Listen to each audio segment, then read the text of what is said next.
이번 시간에는 가장 많이 나오는 문제 중에 하나인 반장, 부반장 한 명씩 뽑는 것과 대표 두 명을 뽑는 것, 요 두 가지 경우에 대해서 알아보도록 하겠습니다. 그리고 경우의 수에 관련된 대표 문제도 몇 가지 풀어보도록 하겠습니다. 대표적인 문제인 반장 한 명, 부반장 한 명 뽑는 경우의 수, 그 다음에 대표 두 명을 뽑는 경우의 수를 비교해서 한번 공부해 보도록 하겠습니다. 자, 지금 A, B, C, D 4명이 있을 때 반장 1명, 부반장 1명을 뽑는 경우의 수를 구해라. 자, 그러면은 우리가 차근차근 일을 하면 되겠습니다. 먼저 반장을 뽑고 그 다음에 부반장을 뽑는 것이죠. 그러니까 반장도 뽑고 부반장도 뽑는다. 두 가지 모두 해야 되니까 곱한다고 생각을 하시면 됩니다. 자, 그럼 일단 4명 중에 반장을 1명 뽑는 경우의 수는 몇 가지가 될까요? 그렇죠. 4가지입니다. A, B, C, D 4명 중에 1명이 반장이 될 수 있으니까 4가지가 되겠죠. 그 다음에 일이 끝나지 않았으니까 곱합니다. 왜 일이 끝나지 않았냐면 부반장까지 뽑아야 일이 끝나는 거니까. 그럼 부반장을 뽑는 경우의 수는 4가지일까요? 아니죠. 자, 지금 우리가 반장을 1명 뽑은 상태에서 부반장을 뽑는 거니까 요 4명 중에 1명은 반장으로 선발이 되어 있을 겁니다. 그럼 3명이 남았겠죠. 따라서 부반장이 될 수 있는 경우의 수는 3가지가 되겠습니다. 따라서 12가지가 정답이 되는 것이죠. 다음 2번 대표 2명을 뽑는 경우의 수. 자, 위에는 지금 반장 1명, 부반장 1명을 뽑았는데 대표 2명을 뽑겠습니다. 그럼 둘 다 대표라고 그냥 쓰면 되겠죠. 자, 그럼 처음에 대표 1명을 뽑는 경우의 수는 A, B, C, D 4명이 있으니까 4가지가 되는 것이고 일이 끝나지 않았으니까 역시 곱하겠습니다. 그 다음에 두 번째 대표를 뽑는 경우의 수는 앞에 이미 대표 1명을 뽑았겠죠. 그러니까 지금 남은 사람은 3명이니까 3가지 해서 12가지. 이렇게 똑같이 나올까요? 네, 아닙니다. 왜냐하면 자, 지금 1번 문제에서는 반장, 부반장 두 개의 직책이 구분이 가지만 밑에 2번 문제에서는 둘 다 대표이기 때문에 직책에 구분이 가지 않습니다. 자, 예를 들어서 처음에 대표로 A가 뽑히고 그 다음에 두 번째 B가 뽑히는 이런 경우가 있고 그 다음에 처음에 대표로 B가 뽑히고 그 다음에 A가 두 번째 대표로 뽑히는 경우가 있습니다. 요 두 가지는 같은 경우가 되겠죠. A, B가 대표로 뽑혔습니다. 이렇게 이야기하는 것이나 B, A가 대표로 뽑혔습니다. 이렇게 이야기하는 것이나 같은 경우가 되겠죠. 따라서 요 두 가지는 한 가지가 되겠죠. 한 가지. 두 가지가 한 가지로 인식이 되는 거니까 경우의 수도 절반으로 줄어야겠죠. 따라서 12가지를 2로 나누면 정답은 6가지가 되겠습니다. 그래서 반장, 부반장을 뽑는 경우의 수와 대표 2명을 뽑는 경우의 수는 아주 많이 나오는 유형이기 때문에 여러분들이 잘 익혀두셔야 됩니다.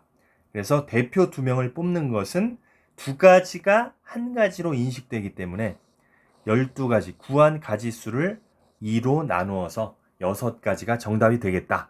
이렇게 알아두시면 되겠습니다. 다음 문제입니다.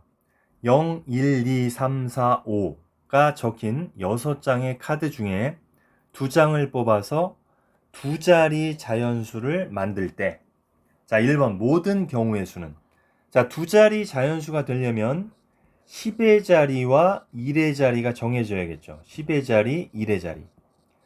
그럼 10의 자리에 올 수 있는 경우의 수는 지금 카드가 6장이 있죠. 그럼 6가지가 될까요? 아니죠. 자, 두 자리 자연수가 되려면 10의 자리에 0은 올 수가 없습니다. 따라서 10의 자리에 올 수 있는 경우의 수는 5가지가 될 겁니다. 자, 1이 끝나지 않았으니까 곱하겠죠. 그 다음에 1의 자리에 올 수 있는 경우의 수는 지금 10의 자리에 어떤 하나의 카드를 넣었으니까 나머지 카드는 5장이 남아있겠죠. 따라서 1의 자리에 올 수 있는 경우의 수는 역시 5가지. 그래서 5 곱하기 5는 25가지가 되겠습니다. 다음 2번 문제입니다.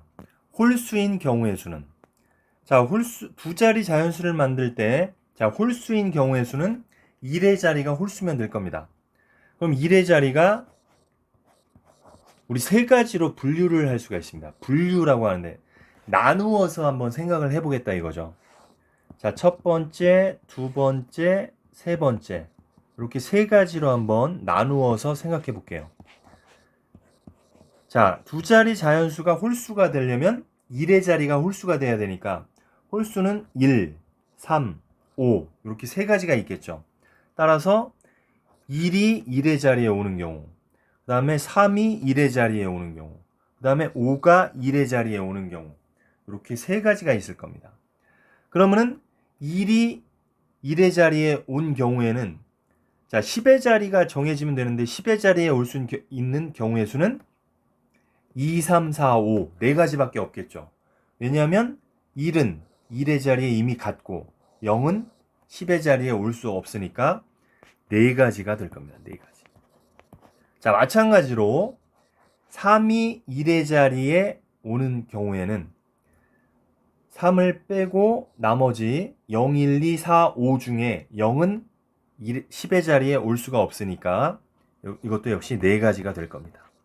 같은 방법으로 5가 1의 자리에 오는 경우도 4가지가 될 겁니다. 따라서 4가지, 4가지, 4가지에서 12가지가 정답이 되겠습니다.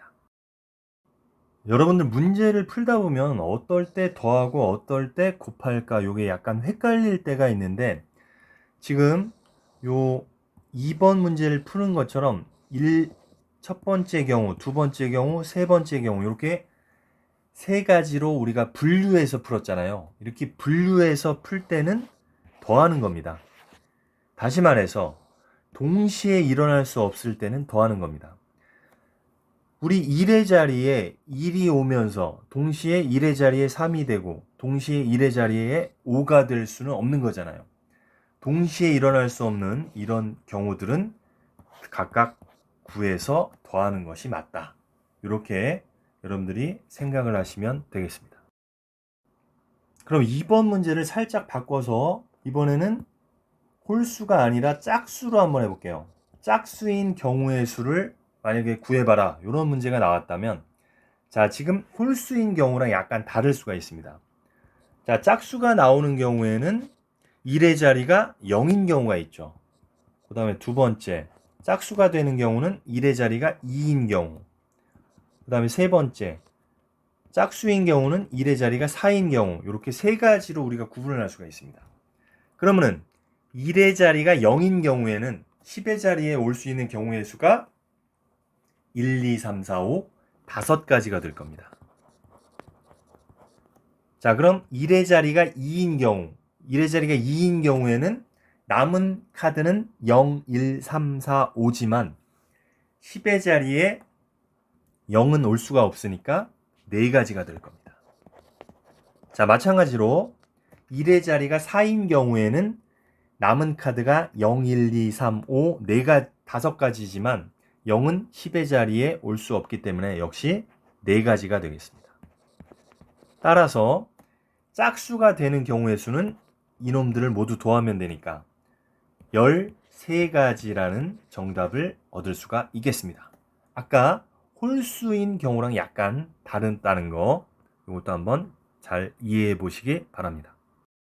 자, 다음 3번 문제입니다. 4의 배수인 경우의 수는, 자, 우리 4의 배수는 우리가 어떻게 배웠습니까?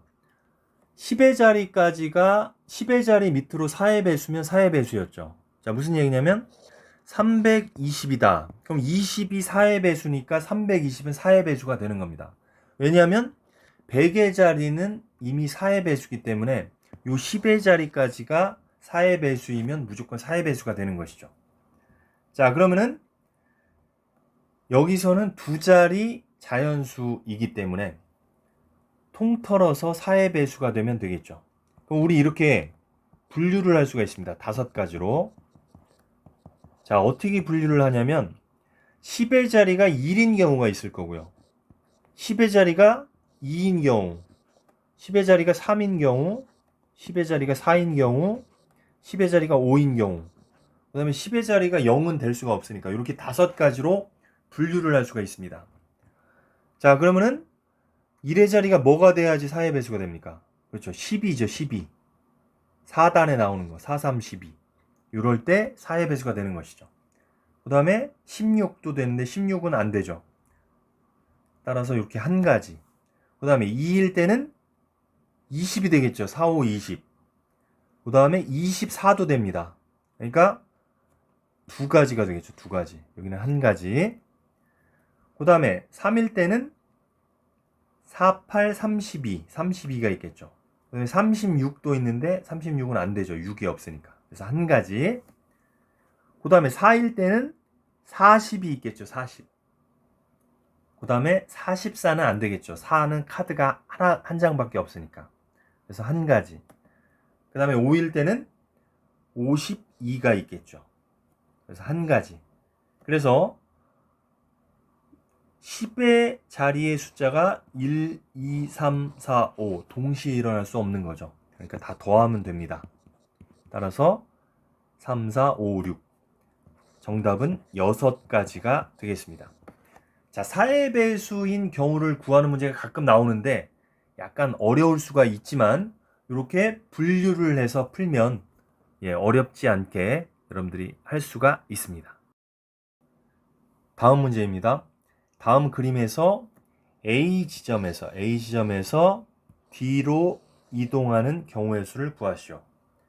자, 지금 그림에서 보면 A에서 B 지점으로 가는 경우의 수가 3가지 길이 있고 B에서 D로 가는 경우가 2가지가 있습니다. 자, 여기가 이렇게 3가지가 있고 색깔을 달리해서 한번 표현을 해볼게요. B에서 D로 가는 경우는 2가지가 있고 그 다음에 A에서 C로 가는 경우는 역시 3가지가 있습니다. 그 다음에 색깔을 바꿔서 C에서 D까지 가는 경우는 4가지가 있습니다. 자, 이때 A에서 D까지 가는 경우의 수를 구해라. 자, 이런 문제인데 자, 그러면은 일단은 A에서 B를 거쳐서 D로 가는 첫 번째 경우가 있을 거고요. 그 다음에 A에서 C를 거쳐서 D로 가는 이런 경우가 있겠죠. 이렇게 2가지 경우가 있겠죠. A에서 B를 거쳐서 D로 가는 경우가 있고 A에서 C를 거쳐서 D로 가는 경우가 있고 A에서 바로 D로 가는 경우는 없죠. 지금. 자, 그래서 이렇게 2가지로 분류할 수가 있습니다. 자, 여기서 보면 A에서 B를 거쳐서 D를 가는 경우랑 동시에 A에서 C를 거쳐서 D로 갈 수는 없기 때문에 이렇게 우리가 2가지로 분류를 할 수가 있는 것이죠. 자, 그럼 일단 A에서 B로 가는 방법은 3가지가 되는 것이고요. 그 다음에 일이 끝나지 않았으니까 곱해야죠. 그 다음에 B에서 D로 또 이동을 해야 되니까 B에서 D로 가는 방법은 2가지. 그래서 A에서 B를 거쳐서 D로 가는 방법은 6가지가 있겠죠. 6가지. 그 다음에 A에서 C로 가는 경우의 수는 3가지가 있고요. 그 다음에 일이 끝나지 않았으니까 곱합니다. 왜냐면 C에서 D로 또 이동을 해야 되니까. 그럼 C에서 D로 이동하는 경우는 4가지가 있습니다. 그래서 12가지. 그 다음에 1과 2는 지금 동시에 일어날 수가 없기 때문에 더하라고 했죠. 그래서 6 플러스 12는 18가지라는 정답을 얻을 수가 있습니다.